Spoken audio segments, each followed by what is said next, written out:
movies during the off season. That sounds fun. Yeah, we should do more of that. Yeah, we should. I kind of miss that too. Obscure. And I mean, people actually said, oh, you helped us learn what to watch. So we'll do that more. I mean, there's stuff out that I want to watch. So yeah. But let me just say, welcome to, I'm sure, I always do this when we start the new season that we have new listeners. So welcome to you guys. And I just want to explain kind of a little bit about what we're about. So we love zombies. We love The Walking Dead. Instead of doing an episode recap like a lot of podcasts do where we go scene by scene, we want it to feel a little more like a natural conversation where you actually talk about the things that you're really interested in instead of telling you the plot of this episode that you just saw. And so we do a top 5 instead. And they're not top 5 favorite things necessarily. They're just our highlights of the episode. And that helps us kind of pick and choose what we think is really cool. We do end up pretty much talking about everything, but that's what we do. And also we warn you about any kind of spoilers, and we have this chapter format. So if you're downloading our main feed, which is AAC format, it's an Apple format, then there's chapters. So figure out on your phone or whatever you're using, you can see all the chapters and you can skip ahead. So we'll say, spoilers coming up, skip ahead now. You can just skip right to the next chapter. But then you're going to miss all the good stuff. Yeah, I would not listen if I was you. I would skip a lot of this. So today we have a super full show. It may be our longest episode yet. We'll start out with the Deadcast Top 5. That's, the thing that's most important. It's what we thought of this week's episode, the premiere. We've got the latest news about The Walking Dead, which we always have. This time we also have an interview with James and Eric of the Walker Stalkers, because we're involved with this whole Walker Stalker Con that you might have heard of. It's coming up in November in Atlanta. Almost all of the Walking Dead cast is going to be there. They just announced Andrew Lincoln. They've got Norman Reedus. And Karen and I are going to be there helping out moderating Q&A sessions. It's in like 2 weeks. Yeah. Which is crazy. It's in 2 weeks. Yeah, I know. We got to get ready. Yeah, we do. I'm totally unprepared. It's going to be a disaster, but you guys should come and see it. And I want to meet up with you listeners too. So we're going to set up a time to go to the hotel bar and have a few drinks. Have a drink with us for Pete's sake. Yeah. Come see us. So check out this interview. It'll get you jazzed for this thing if you were on the fence about whether you want to go. We'll have our listener moans, groans, and grunts, which is your emails and calls and feedback. We'll have the return of the comic talk section with Jaden. That's a breakdown of how events of this episode compare with what happened in the comic. And he's really good at that. Then we have this new segment called Under the Comic Covers. I love that. With Mr. Vlog and Gracie Lou. People have asked us to have a segment where we talk about the comic ever since we started this podcast. So here it is. They are going to give their thoughts about the latest issue of the comic. And of course, if you haven't read it and you don't want to be spoiled, then you should skip that segment. But I listened to it. It's very good. And then this isn't part of the podcast, but we also have a new thing that we're calling Raylan's Recapitations, which is Raylan, one of our listeners who likes to write, and she's going to write sort of recap/opinions of the latest episode. So that should be up while you're hearing this if you go to walkingdeadcast.com. Recapitations. Awesome. Now, before we get started with all this fun, you might have heard our last episode called Boom, which is about the podcast awards. If you're listening to this on Tuesday, today is the last day to nominate us for the podcast awards. So if you want to support us and you haven't taken the time to do this yet, right now is your last chance. You don't even have to hit pause. You can listen to me talking and you could have already been starting the process. Just go to podcastawards.com and nominate us in the entertainment and best produced categories. So the vote doesn't get split to the other categories. And then just put walkingdeadcast.com for the URL. And thank you so much to those of you who decide to do that. Thank you. All right, let's move it right along. Attention shoppers, Deadcast Top 5 in 5, 4, 3, 2.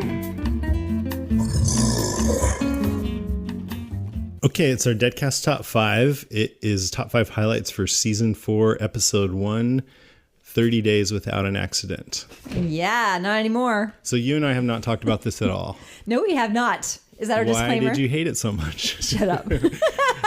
What'd you think? I loved it. I thought it was great. did? I did. Mm-hmm. I gave it 4.35 out of 5 brains. Not bad. I thought it was very good, very entertaining episode, and set up maybe the rest of the season. Mm-hmm. It was very much of a setup. Mm-hmm. It was. But I thought it was the best kind of setup that you could possibly do because I thought it was totally entertaining in its own right. Yep. And, I think it's getting a really good response, but there are a lot of people going, I don't know, it wasn't actiony enough or something like that. I loved it. Yep. I mean, I give it a 4.5 gax. Wow. Which is, pretty strong gax. I mean, it was not the season 3 opener that was just balls to the wall, not even close. But I thought it was a great episode, and I really liked the pacing and the new people. They integrated just as well as I hoped they would. We've talked about this before, right. And the old our recurring cast. You can feel that their relationships have evolved, and the way they speak to each other, it's very natural. And I think the dialogue is I don't know, I have to go watch it again, but I've seen it twice, but the dialogue just felt very good and natural. And I just really liked it a lot. Sorry, Pookie. A lot of people didn't like the whole Rick with the crazy lady thing, but Clara. Yeah. I mean, she was creepy and like not the kind of person I would want to run into. But I had fun watching her. She needed a bath. And I think maybe she either spread zombie gook all over herself so she wouldn't be seen by the zombies, or she was getting frisky with her zombie boyfriend head. Edric. Actually, do you know that... his name's Eddie, or Eddie, I like to call him. Scott M. Gimple on the Talking Dead last night, he was called on a piece of dialogue that he wrote where he had her say, Eddie's right ahead or something like that, or he's just ahead. Yeah, which is hilarious. Did he do it on purpose? No, he said he didn't. He said it was just something his brain came up with, and that he looked at it after he typed it. He looked at it and he's like, "That's good. That's really good." By the way, David pointed out to me that Rick left with the sandwich. Remember, he gave her the foil wrap sandwich. Oh, he did. He's like, "I'm taking this." Yeah, of course. Leave the gun, take the cannoli. So I thought this episode did a great job of setting up the new world of Walking Dead while being entertaining in its own right, as I said. But let's go ahead and get started. Do you want to go first? Yes, okay. I do. And you know me, I'm a sucker for a good introduction. And this one was fabulous, like most of them are. And there were no words. Did you notice? Oh, no. Again, like last time. Only this time, instead of like, like hair-raising zombie action, it was like potted plants and farming. It wasn't just the potted plants. No, I know. I just like that it was, it almost took balls to start off with that as the first image. Yeah, exactly. All the water containers that were growing old plants. It's great. Yeah. It's just a sign of how things are domesticated and there hasn't been an accident for 30 days. Dun, dun, dun. But what else did you like about the That's intro? About to change. Well, I like the fact that the voices that were in there was 2 voices. There was the music on his headphones, and then there was also the zombies doing their thing, and they were really loud. Yes. I mean, that's one thing. I feel like, they've been saying the zombies are going to be more of a threat, and we were speculating why. And I think we got 3 reasons why in this. One is they will end up in situations where they're kind of more helpless, like when the roof fell in and the zombies fell all around them. So that was just circumstantial. 2 is this whole thing at the end, which we'll talk about more, where the guy just gets sick and becomes a zombie and he's inside. But number 3, I felt like they looked angrier and more, bloodshot eyes or no eyes, and they sounded angrier. Did you think so? Yeah, they look pretty amazing, and we'll talk about that later on too. But yeah, they are a little more emaciated. And another thing I think we got an important piece of information upon second viewing of the episode. They zoomed in on one of the zombies, and he was bleeding from his eyeballs, just like Patrick was at the very end. Yeah, one of those listeners noticed that. I just for the hell of it, I went back and got a recording of Zombies at the Fence from a season 3 episode, and now. I want you to listen to this and see if you think they sound that different. Here's back then.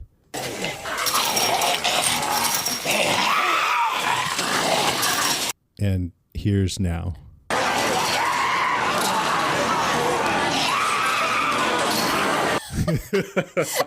It sounds like it's zombies in New York City. Like the second more one. Aggressive and there's they're on a the subway. There's a lot more going on. Yeah. They really ramped it up this season. So the zombies are not getting weaker. They sound like they're getting more aggro. Yeah, totally. And they're just like, you get grumpy when you get hungry. I get very indecisive. You do? Yeah. When I'm hungry, I'm totally indecisive. It's like, should I eat the girl or the boy? I can't decide who to eat. know. I mean, should I go to the farm or the prison? Anything else on the intro? Nope. Okay, I wanted to just talk about for my number 5, just signs that time has passed, and they've kind of vaguely said that a few months have passed. Kirkman says he feels like that can mean 2 or 3 maybe. But anyway, signs that time has passed, that there's changes with the characters and the prison. So, like we just mentioned, the first thing we see is these flowered pots filled with plants, which is a sign of domestication. And there's a few rickety looking wooden structures that they've made. The most prominent one was this like kind of social area it looked like in the courtyard where they got tables and things and a shade. Yeah, the outdoor kitchen. Yeah, they're all just sort of hanging out. And then there's like a pigsty, I think, and then there's another fenced in enclosure with a horse and some hay bales. Yep, and stable. And they've got these spikes in the front that seems like maybe they got the idea from Morgan. Yep. Carl, his hair is longer and his voice is a bit lower. Karen and Tyrese have hooked up. Uh-huh. Do you think Karen's going to be around for a long time? I don't think Tyrese is going to... Well, you know what? Actually, I have the feeling that Tyrese will be around for a while. I don't know. Karen's she's pretty scrappy. I mean... She thought to pull a dead guy over her when the governor was going crazy. So she seems tough. She seemed kind of sexy in this one, I thought. Yeah, in a tough you think way. so? With a name like that, man. There's Bob Stuckey, new characters, Patrick and Beth's boyfriend, zombie fodder. Zach. Zach, that's his name? Okay. Yeah, we'll call him zombie fodder. And then Michonne, she's been out looking for the governor, and apparently she only comes back occasionally. Now she's talking about heading to Macon. And there's Herschel, has a prosthetic leg now. He sure does. Daryl has a bunch of admirers, which I loved. He's a rock star. Everyone's like, hey, Daryl. Hey, Daryl. Let's go, Hey, Daryl. He's like, oh God, can I just sit here and eat my whatever it is that he's eating? My squirrel. Just let me eat my squirrel in peace, okay? Leave me alone. But another thing I thought was interesting is he mentioned that Rick brought in a lot of those people, and then Carol says not recently, meaning that Daryl's been bringing people in. Yeah. And yeah. he brought Patrick in, and anyway, Patrick comes up and wants to shake Daryl's hand, and it seemed like there's a lot of man love going on there. Man, boy love. Much like with Norman Reedus in real life. I'm not saying he's a pedophile, but he definitely has lots of guys who respect him and look up to him. Yeah. Oh, poor Patrick. Poor doomed Patrick. And good thing he shook Daryl's hand and maybe spread it to Daryl. I know. That's what everyone's thinking, huh? Daryl spits all over his hand first. Maybe Daryl gave it to him. Maybe. Nah, they're not that cruel. Daryl's patient zero. But yeah, I mean, a lot of changes have happened. I love that, actually. I like to see at the beginning, I love to see when sort of things are going right. I don't like just seeing when things are going wrong. I also like to watch how they live their day-to-day lives. And it's funny because I know a lot of people think I'm crazy to be fascinated by that, but and people want to see when things go nuts, and that's fine too.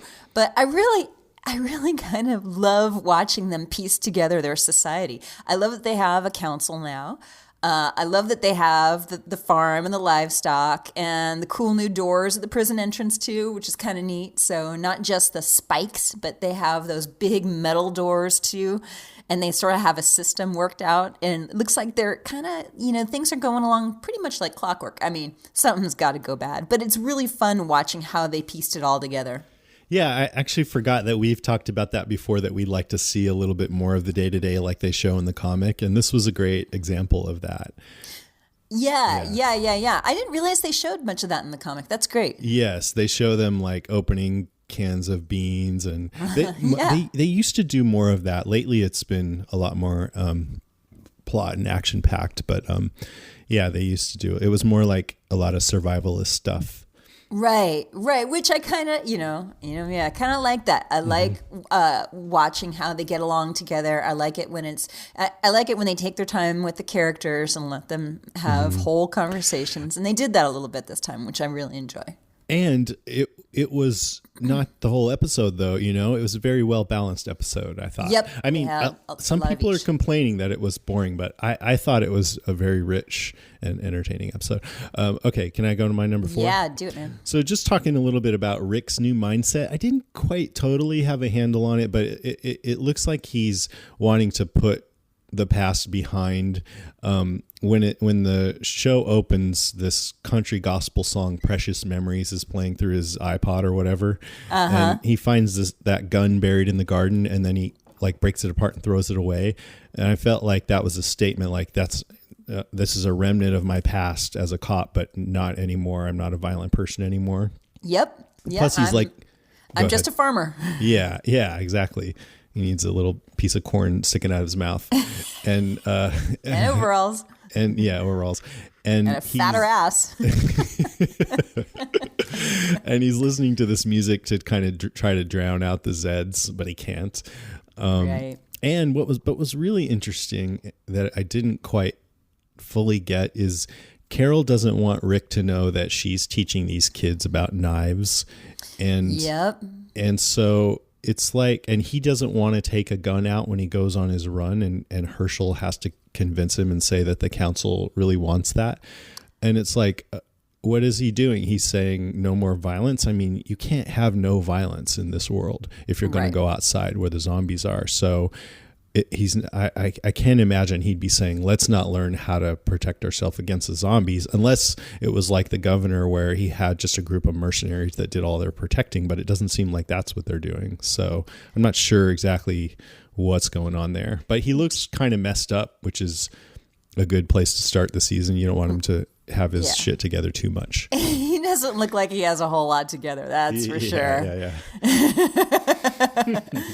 Yeah. So that's it. Okay. My number 3 is they are setting up a new mystery. And this episode, as we mentioned before, they're setting us up for the coming season. They're setting a lot of new stories in play. And the one that I think is very, really interesting is that we saw not one, but 2 pigs dying. And they were both dying for mysterious causes. And they didn't look like they were happy about dying either. They both looked like they were pretty much in pain. And then we also saw what happened to poor storytime loving Patrick.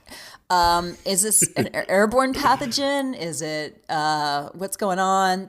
At least Patrick and that zombie at the gate both look like in the end they were bleeding from their eyes and maybe other orifices. Oh, okay. And so the zombie. Oh, wow. I didn't get that. Okay. Yeah. The zombies bleeding from the eyes, just and Patrick, something's going on. At the introduction, they zoom in on him, and he's bleeding from the zombie's bleeding from the nose and from the eyes and from his mouth. I mean, he looks like he's looks different than the other zombies. And are you sure that wasn't the same pig? No. You mean the pig outside that Rick found? It was 2 pigs? That crazy Clara in the forest, one for her husband, Eddie? No. Oh, right. Okay, got it. The pig inside, I think her name was Violet. Yeah. Some pig. She's some dead pig. And I was kind of hoping, and so was David, that we'd see a zombie pig, because wouldn't that be cool? But we did not see the zombie pig. I want to see a little sad spider. Aww. No one wants to see that. they've been talking about a new threat, and I think this is really what they've been hinting at. Yep. Right? There's some kind of apparently sickness that kills you quickly, and then, like everyone else, when you die, you turn. So what do you think of this development? Do you like that? I do. I like it a lot. And I think we've also had listeners who have said that this might happen. And I think it's great. And it makes a lot of sense, actually. So, by the way, Herschel's a vet. So you'd think that Herschel would have been all over the pig dying and would have, been there to weigh in on it. But he wasn't. No, he was too busy tending the tomato plants. He's grown callous. I don't know. Yeah, I liked it too. I liked this whole development. And later on, one of our listeners, Charlie's going to call me out on that because she actually suggested it and I poo-pooed it. But the way they did it, I really did dig it. And I can't wait to see, how it. But see, okay, we still don't know. Like, is this a mutation of the virus or what? We don't know. How does it spread? We don't really know. And I hope we learn at least a little bit of why this is happening. And whatever it is, it comes on quick because Patrick was okay up until story time. And then he got bad really fast. Yeah. And by the way, at first I just took that at face value that, Patrick, he doesn't want to grow up too fast. So he really wants to go to story time. But really what it is he's just trying to hide from Carl that they're really learning about knives. Oh, you think that's it? Yes. He's like, I'm going to go to story time. I'm immature. But then You wouldn't like it. Because then when, they do the story time, Carol starts reading from Tom Sawyer. Yeah. And then at some point, like somebody gives her a signal and she's like, okay, somebody take watch. And then she starts going, okay, here's the knives. Here's how you stab. Here's how you slash. And then Carl is there, but she doesn't see him. And then when she does see him, she's like, oh, please don't tell your father. So really, I think Patrick was just trying to hide that from Carl. I think you're right. Yeah, you're absolutely right. But it was cute to think that he just wanted to hear a story. Tom Sawyer is a classic. Yeah, and I love the way she was reading it. I just wanted to sit right down there and listen and then learn how to kill people with knives. It'd be a good day. I would totally want to go to story time. If I was there, I'd be like, sign me up for story time. Totally. You'd be reading the stories. Heck yeah. You have a nice voice, by the way. Have I ever told you that? Aw, go on. What else is nice about me? Okay, where are we here? No, you're number 3. Okay, my number 3, I just wanted to touch on this desperate woman who wants Rick's help. I think we already mentioned that she really needs a bath. Yes. I'm not sure if she got that from rolling around with her zombie husband's head or if she's just been out on the road so long that she's all rank. But I enjoyed her. She had this weird accent and she just came off so icky. And some people I saw online are like, that whole storyline shouldn't have been in there, but it was something we haven't really seen quite like that before on the show. Yeah. And I liked it. And I think it really served a purpose too, because she kept saying, asking if Rick had to do anything really bad in the zombie apocalypse. And by the way, if you're ever walking along with somebody who looks like that and they're saying something to you like, have you ever been so hungry you had to mug someone? Then you might want to go away from that person, But anyway, she hints at it. She gives him so many hints that she's going to screw him over. She says, if he wasn't still here, I couldn't be. And anyway, her real purpose is setting up the theme of whether you can come back from doing terrible things, which was touched on in a few different ways in this episode. Mm-hmm. And Rick went back and talked about it with Herschel, and Herschel said, you did come back from that, Yes. And then Rick was like, but if Judith and Carl died, and Herschel's like, no, even then. Yeah. And he said, so did your son. Yeah. And so what I wonder is this season about them trying to come back from what they've already done, or are they still going to do even worse things, which I hope and think that's going to happen. They're going to have to do even worse things than we've ever seen them done before on this show. It's what you have to do to survive in that world. It's just terrible. Yeah. I've read in an interview that Kirkman said that if it really happened, he'd just kill himself. He's like, I couldn't do what I need to do to survive in that world. And I wouldn't even want to. You know who was interviewing him when he said that? Who? You and me. Shut up. Yeah. He said in other interviews too, though. Can you edit that out? They're going to think I have a brain aneurysm. I'll consider it. We're going to be like... He has said it in other interviews. I'll give you that. Okay, that's my number 3. God. Okay, my number 2 is Beth. They actually gave her some lines this time. And watching it again, and the way she was with Zach when he was about to leave to go on the run, she was like, okay. And then just turned around. He's like, not even a goodbye. It's pretty dangerous. Nope. She's like, nope. I pretty much knew he was going to, well, no, I didn't know he was going to die. I should have known, though, at that point, though. She is a changed person. When Daryl tells her about Zach dying, she basically just gets up and sets her days without an accident calendar back to 0. Yeah. I liked that, but I also felt like it was a bit of a jump for her character and made me think, okay, they've decided they want to develop her character, so this is a trait they've given her. It felt a little jarring to me, but I did like it. I mean, she's also the person who almost killed herself on the farm, so she's prone to mood swings. She is prone to mood swings. By the way, what happened 30 days ago that there was an accident? Oh, I think Carl stubbed his toe on the pig. Yes, that is absolutely equivalent. She's going to have to reset the calendar back tomorrow, by the way, too, now that Patrick's a zombie. I know. Just saying. I know. That's okay, funny. Beth, don't even worry about setting the calendar for a while. Yeah, just get rid of the calendar. Just get rid of the calendar. Until the next season break. Right. They should have a season break where, well, I don't know if they should, but like half the people are gone when they come back.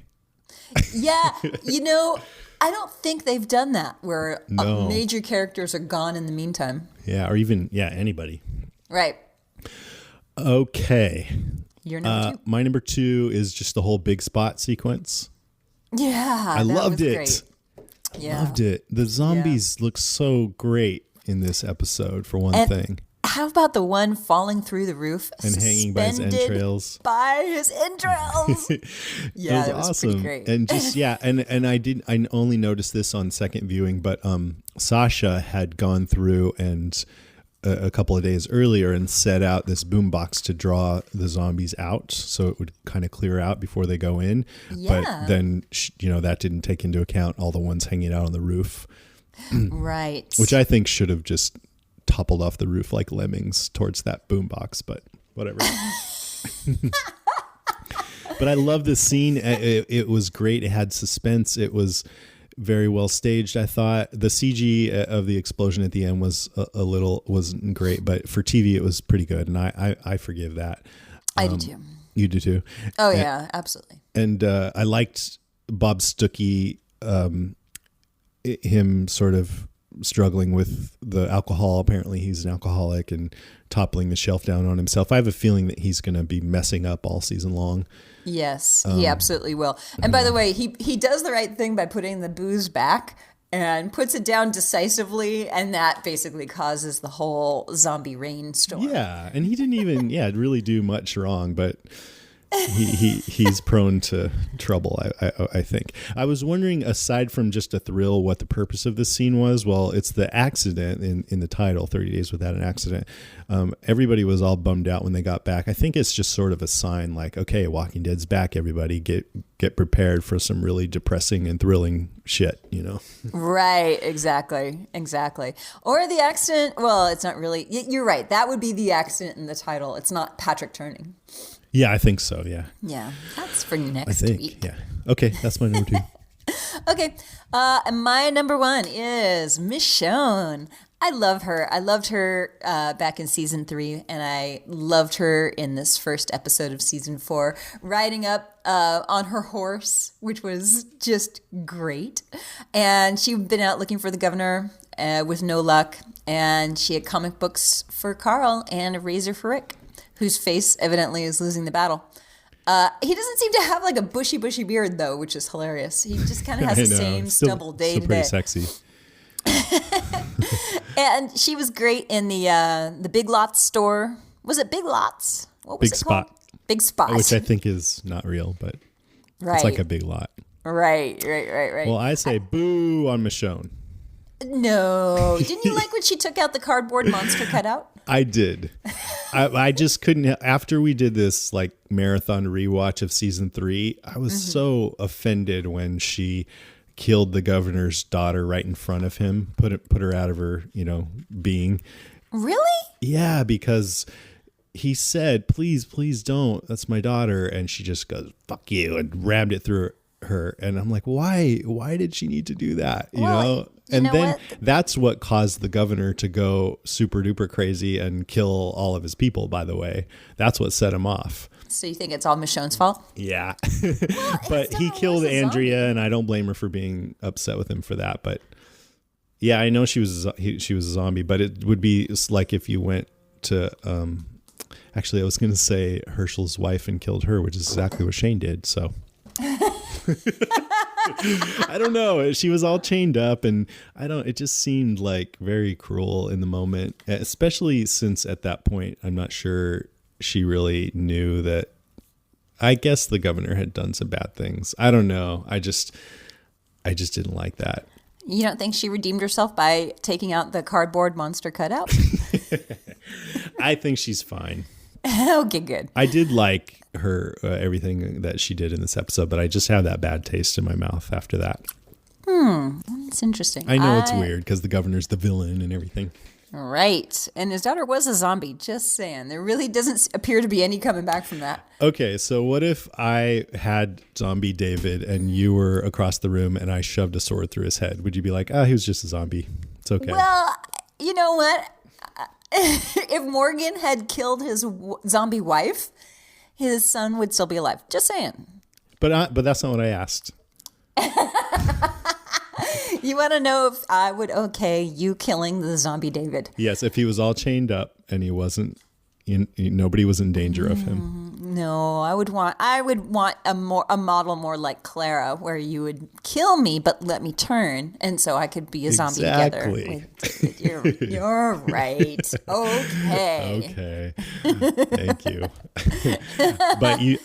But I can understand why you love Michonne. Anyway.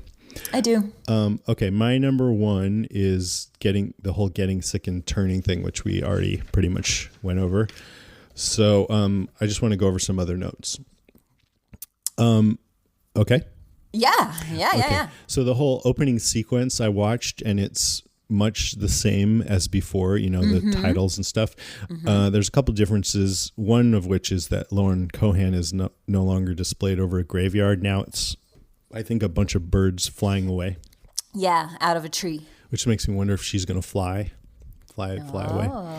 Well, the graveyard didn't have any significance. Yeah, that's true. I was thinking that the new Woodbury people, one of the purposes they would serve would be to have more people to kill, and that came true. And I wasn't sure if I would like it, but I thought it worked pretty well. I liked the scene with the guy trying to guess what Daryl did, and you thinking maybe that would be a thing in the series, and then nope, not a thing. I loved that everyone kept saying story time was for kids, and it ended up being a lesson on using knives. Knives, yeah, I love that too. And I thought, it was fitting that Carol is teaching that to kids, because she probably doesn't want the kids to suffer the same fate as her daughter. Right. Sophia. I liked Bob Stuckey. I thought he was interesting. He was on his own when Daryl found him. He was a medic in the Army, which sounds like, he's probably pretty capable, but then he just has this air of trouble around him. Yeah. Like he's a nice guy, but he's going to mess up. That's what I think. We'll see. The 3 questions I still don't get. Like, if you were going to ask 3 questions to determine whether somebody got into your camp, I don't get how these 3, how many walkers have you killed?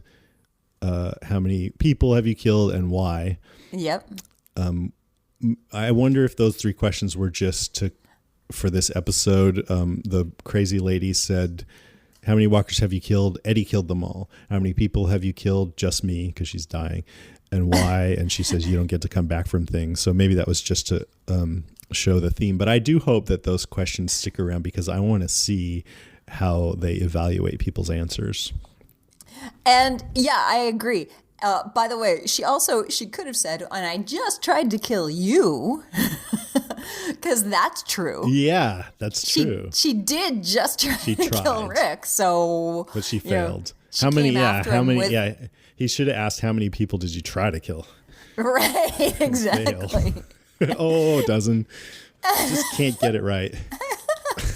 She came after him with like this banshee scream. Yeah, I know. That was freaky too. It was freaky, but Rick wasn't having anything to do with that. Stop it. He's like, ugh. Yeah.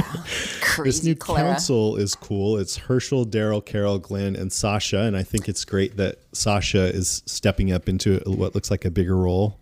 Not Rick, by the way. Did you notice that? Rick, yeah. Yeah. And I would really like to see the council in session. Oh, totally. And I'm sure we will. I hope so. I want to see the kind of things that they're dealing with. You know, that's straight out of the comic too, by the way. Really? Yeah. Except Rick's in the council in the comic. Oh, that is great, man. Yeah, bring it on. I love that Carl and Michonne reads comics, and I know that Scott Gimple does too, and I don't think that's a coincidence. Adorable. He wrote this episode, right? Yeah. I loved that when Maggie said it would have been okay if she'd been pregnant and she doesn't want to be afraid of being alive. I think that's a good lesson, like even in our pre-apocalyptic world.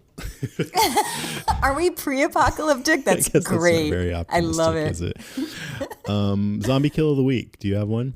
Yeah, it was the zombie falling out of the roof and being strung up by its entrails. Yeah.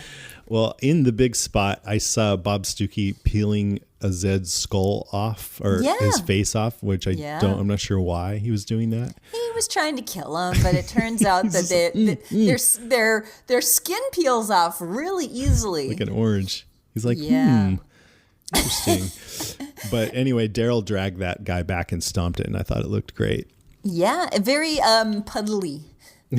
Like there's not a lot of brain. The brains don't appear to have any substance. They're just completely liquidated at that point. Yeah. Yeah, didn't you think so? It was just like all puddly. Yes, and one of the zombies that fell from the roof looked like a big sack of blood too. Exactly. And they're not totally consistent with that, but it's a cool effect. It is. And then last note is, I just wonder, so this was kind of a setup episode, but what does it set up? I mean, what are you like looking forward to? It sets up the episode next week when all hell's going to break loose inside the prison. Oh, right. Yes. What's going on with the whole sickness? Will more people get sick and die in turn? And I think the other major thing is just that they've hit on this theme of whether you can come back from doing terrible things. So, I just wonder how that's going to play out over the season. Right. Exactly. All right. Good episode. I have a feeling some people will criticize us for being too positive, and I just want to say I love you. I don't, but, that's how it goes. Obvious threat to untold numbers of citizens. The people it kills get up and kill. Are they slow-moving, Chief? Yeah, they're dead. They're all messed up. This is a Walking Dead Cast news update. I love the You like intro. it? I love it. Thanks to Remy Levictoire for helping me out with that. That's great. So this premiere had 16.1 million viewers. Dang. Far surpassing the previous record of 12.3 million. Wow, that's a lot. I know. That's more than Lost was getting. Really? Yeah. It had 8.2 million in the coveted 18 to 49 demographic, making it the highest rated entertainment show in that category so far this season. And I say if you and I are 49 when this show is still on, I'm going to stop reporting about that category. I won't care. And by the way, no wonder. Yes, I think you should. By the way, no wonder they're going to have a spinoff. I know. And I was thinking about that, like, the other shows have had spin-offs, but like lately, but they've been like CSI New York and NCIS Los Angeles or something. They've been all these like procedurals. Yeah. Yeah. This one. There were some webisodes that came out. Did you notice that? I did. I didn't see any of them though. Well, you didn't miss much. Really? Yeah, I thought they were. I mean, you know, the script is okay, but the acting is just okay too. And so I just, you know, it needs either a really great script or good acting for these to be worthwhile. And it gave you a little piece of like how something happened in the past of The Walking Dead. So if you're interested in learning little backstory pieces, you might want to watch those, but I didn't really care for them.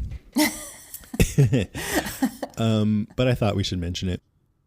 So 3 characters from the comics have been cast for season 4. One that had already been reported, Christian Serratos as Rosita Espinoza. Then there's also Josh McDermott as Eugene Porter and Michael Cudlitz as Sergeant Abraham Ford. Now, Abraham and Eugene and Rosita are big characters in the comics. So it's cool to know that they've been cast for this season. But I won't say any more about what they do in the comics. Good. From here on out, for you new people, the news will be very slightly spoilery in a vague and broad way. So if you don't, even want any hints about what's coming up, then you should just skip to the next section now.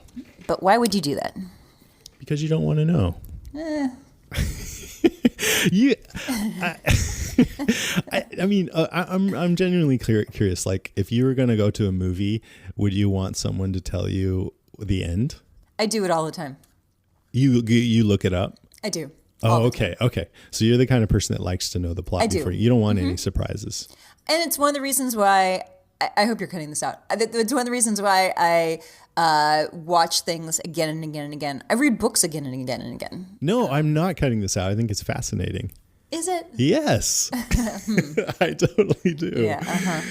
No, I do. It's interesting. Yeah. I want everyone to write in and tell me if you agree with that. I like surprises. Don't get me wrong. Surprises are great. And I don't try to spoil things myself. Right. But it's not that big of a deal for you. And no, I'm really glad to know that because if it was a big deal and then you were like cavalier about spoiling things for the listeners, then I'd be like, hey, but you're like, well, it doesn't really matter. Your point of view is you like to know the end of things. So I do. Yeah. I do. And I do that all the time. I do it with things that I don't care that much about, but with things that I'm like really into, I'm like, don't tell me. Like with Breaking Bad, I don't want anyone to tell me. I actually feel the exact same way with Breaking Bad. Things I really care about, okay, so there you go. See, a lot of people really care about this, and they see it the same way as they would Breaking Bad. They don't want to know anything. Okay. Well, then they've already skipped ahead. Yeah, that's right. So, and by the way, there's not really any spoilers anyway. It's just like really vague. But in Entertainment Weekly, they asked Robert Kirkman how much time has gone by in between the end of season 3 and the start of season 4. He says, we say a few months. Some people think a few is 2. Some people think a few is 3. It's a vague answer. Oh, that's interesting because Scott M. Gimple said 6 to 7 months. They don't know. On The Talking Dead, yeah. Oh, wow. They need to get together and talk. Well, the tell is baby Judith. Yeah, she doesn't seem 6 months older. She does. Like 3 months older. No, she's 6 to 7 months right there. To me, when I saw her, I was like, yep, that's a 6 or 7 month old baby. How many babies do you have? I have 1. 12. I have 12 babies. I didn't know that. They say, I'm not a doctor. I just play one on TV, but I'm assuming there's some sort of nasty swine flu type virus abroad in the prison. He says, well, it's definitely some kind of nasty illness, something that can make a guy go from cough, cough, I'm not feeling well, can I go lay down, to essentially bleeding out in the shower after a few hours is something on the swine flu level, possibly a little bit more deadly. Like Ebola.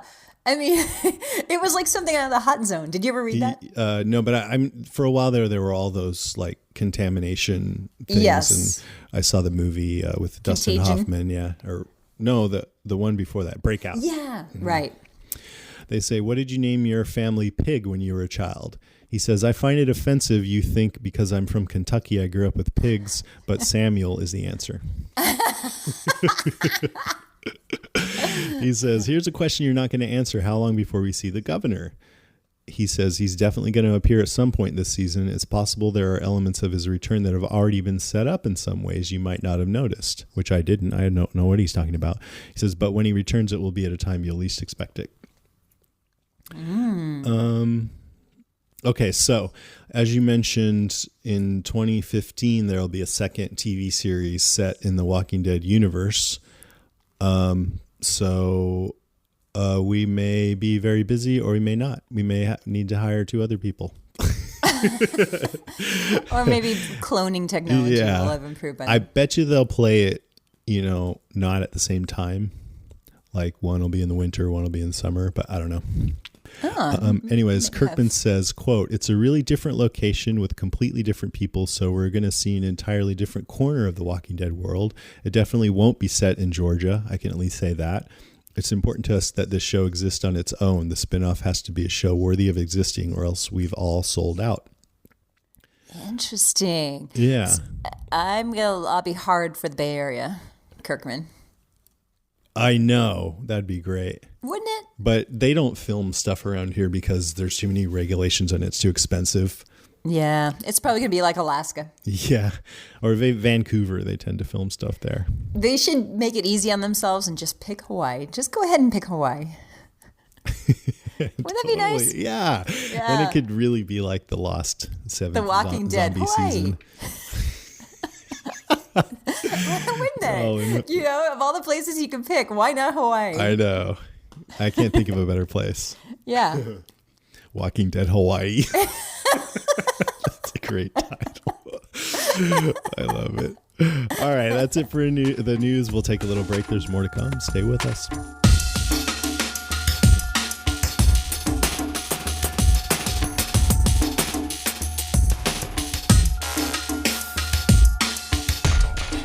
Okay, we're back, and we've got something a little special for you. I've spoken about the Walker Stalker Con coming up. It's coming up in like a couple weeks. Karen and I will be there. It's gonna almost everyone from the cast. They've just announced Andrew Lincoln, and we have James and Eric here. I did a short interview with them to talk about it and get you guys excited about it. So here we go.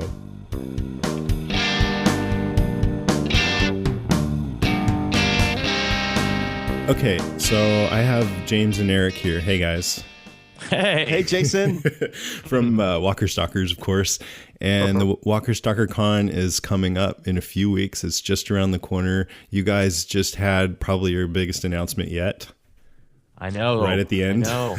Yeah. And that's of course, we planned it that way all along. It was part of our master punch. plan. Right. I mean, I can't believe the Fence Walker's coming either. And the whole thing's going to be at the Motel 6. This is just amazing. It is phenomenal. Andrew Lincoln. Keep the light on, right? I know. Andrew Lincoln. Yes. Yes. Rick Grimes. He'll be there Oh my Saturday. gosh. It's like it's a blessing and a curse in disguise. Like the amount of preparation went from like level 7 to level 10 once we found out he was coming. It's because he has like all these requirements for the dressing room and stuff like that. No, I mean, no. You he know has none of him that well stuff. enough to know Yes. that's not the way I'm he just is. kidding. No, it's the fact that now where we were doing a few $1,000s in ticket sales in a day to like tens of thousands a day. The amount of coming, Yes. it's insane. Yeah. Where people were on the fence, and now with him coming, everybody's insisting they're coming. Well, it's when I heard you guys were going to do this con, I thought, wow, that is so ambitious. But I still, in my mind, it was just going to be a small thing, for hardcore fans. And just like a lot of the other, there's tons of cons out there. And now it turns out that this is, I know this is about more than just Walking Dead. It's about other zombies and horror genre and things. But this is the premier Walking Dead convention. No question. Well, I had my doubts too in the beginning. I had a lot of doubts in the beginning. It's amazing though. James has been pulling me, and now I feel like I'm right alongside. We're both running this race. Look, I really I listen to you guys, and I've heard you a few times talk about the con with passion. And, I've mentioned it several times on our podcast, but I really wanted to bring you on while people still have a chance to get in on it, just so you could talk about it, because I know that you have a really specific vision for it. And I know that you want it to be something really special and not just like every other con. So I'd love if you just kind of briefly describe what your vision is for it. Our vision is really to recreate the day Eric and I got to visit the set of The Walking Dead. I mean, we got to see filming and meet cast and crew, and it was just all sorts of amazing things. And and that's what got us to do our podcast. But that's what we wanted to do with our convention. We want to create that opportunity because not everybody can just go find the set, watch filming. Most people that try to do that end up seeing nobody. They stand on a corner someday, all day, hoping somebody comes out.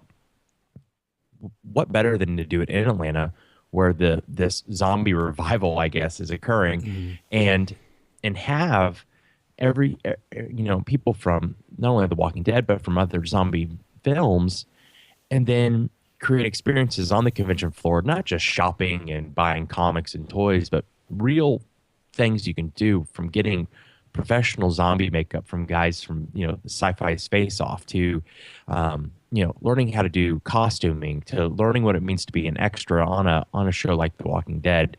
Just everything you can possibly want to know, including the panels with learning about zombie ethics from professors from Emory University.